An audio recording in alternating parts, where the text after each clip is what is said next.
So 10 years ago, I was in high school, and I was that kid, you know the one you hear on all those movies where the kid hacked the school and changed the grades? I may have never changed grades, but I broke into many things and got into trouble. So I was a kid who was just technologically gifted, and luckily amnesty is quite easily tradable when you can trade. Hey, I've got a backdoor into your computer system, you get me off the hook and nothing on my record, and we go clean. So when I wasn't breaking into things, I was singing. So I was like getting in front of people and performing and just loving it. So all throughout the high school, I was one hand heavy IT, could code, do everything like that. Other hand, being a vocalist and leading the vocal ensemble. So in my spare time, I'm getting up, I'm singing in front of people, a couple concerts a year. And I get to the end of university, and they say to me, into school, and they say to me, "What are you going to do at university? You've got two choices." They said, "You can go do music. I can't promise you a job. I can't promise you a future. You may wind up being a guy who is a barista all day long and dreams of singing career, or you can do the other thing you're really good at. You can do IT. We know you can cut code, and I'm still a kid, but you go 3 years, you study, you become a software engineer, you'll be good." And this is a thing, I'm just going to put a little bookmark. I thought that meant I was leaving my public life behind. I thought that meant that was it. I'd sing maybe once, twice on weekends, but that was it. I was going to be the guy singer that's doing this. Everyone told me a software engineer was going to be. So I hit university, I start hacking for the university. I actually rank up in the top team from QUT. I competed 3 years in a row in the Australian government competition, so I sat in the top 30 for university students as a hacker. And on the other hand, I was actually doing software engineering. And the funny bit that started happening is I thought, hey, iOS apps, there be money. If I can just learn to write some iOS apps, I can make an app, I can make some money, I'll be sweet. Hey, I hate C, so that's a problem.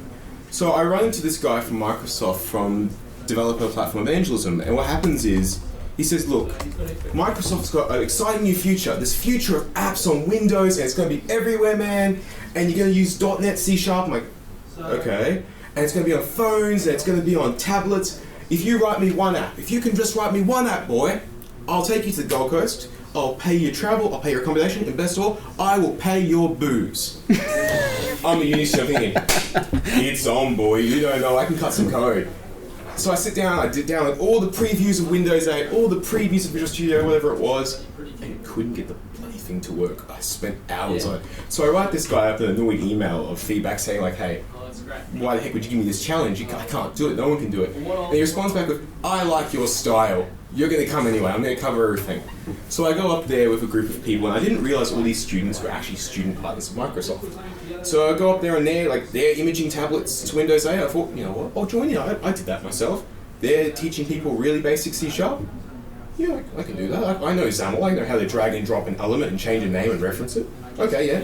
So when in Rome you do what the Romans do. So for that space of 24 hours, I was up there, supposed to have my little tech vacation, I'm joining in, helping out.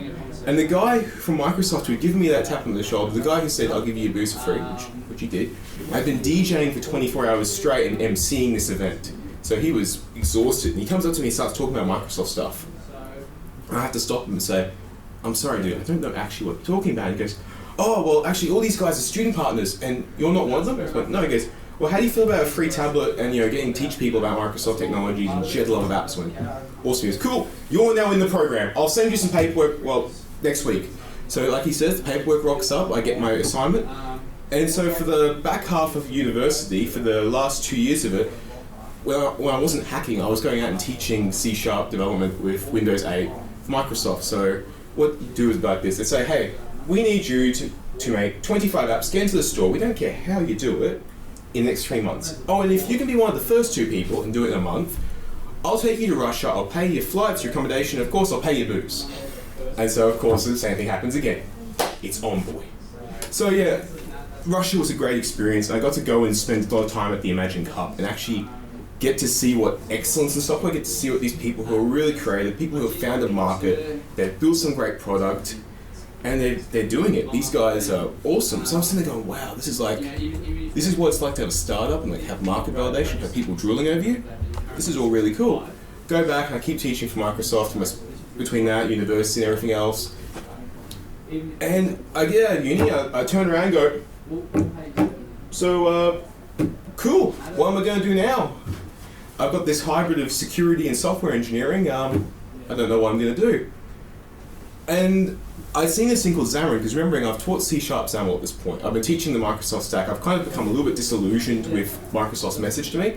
But I think, hey, if I can just transition, if I can just jump the tracks to iOS and Android from Windows Phone, it'd be sweet. I know XAML. I know C#. And so what happens is I go on to this event called the Xamarin Hack Day. And funnily enough, I start doing it, I start learning about Xamarin. I realize actually it's a lot harder, but hey, I can do this. And in the bar afterwards, a guy from Microsoft who recognised me from the student part of the program says, I've got someone I'd like you to meet. And so he puts his arm around my shoulder and he carries me over and introduces me to Adam Kogan. And that's where I start with SSW. So I have an interview in the bar. He takes my phone, he goes, I'm going to go and just do a quick Twitter check to make sure you're on the right path. He favourites all these people and follows all his people from his company on my phone and says, one of those people is my state manager. You have a job interview. Make sure you work out who. So now I've got to work out from my measly followers on Twitter who's actually from SSW, who is actually the state manager of SSW for Brisbane. And so I rock up for the job interview, and so I'm a guy, security and apps. I've never written a website. I sit down for the coding test and he goes, cool, you're going to write me a website in ASP. I went, AS what? So yeah, that started my 18 months of SSW. So I quickly skilled up, because when you know C#, the web stuff isn't too hard. JavaScript, because around the same time also TypeScript sort of started coming online. So TypeScript makes JavaScript feel C#ish. So you're like, cool, I can do this, I can do that, I can model through this Angular thing, cool, oh, awesome. After a couple months of working with Angular, I can do that. And I get to go and start running these hack days. So that event I went to, I realized that no one was really strongly championing it inside SSW. And so I think, you know what? I like performing. I like getting up in front of people. I'm going to get up and start public speaking at these events. I'm going to start running them. So I take over running the Angular Hack Days for Sydney, Melbourne and Brisbane. So Sydney, I have the help of the original guy who came up with the idea, Michael Ridlin. And in Melbourne, I have a hand from David Brella and Joe. So I get a team around me, we start kicking ass, and really, we start running these events, and they go from strength to strength. So I built it up so that by the time we got through the third round, we actually introduced Angular. I think I managed to pack a room of 80 people out in Melbourne. So that was quite an achievement, just completely packing out rooms to run hack days. And so there's this thing that, going back to the bookmark, no one ever explained to me that all the skills I learned in music, all the love of being in front of people and talking and sharing what I love to do, would ever actually be a part of my career. No one really explained it to me.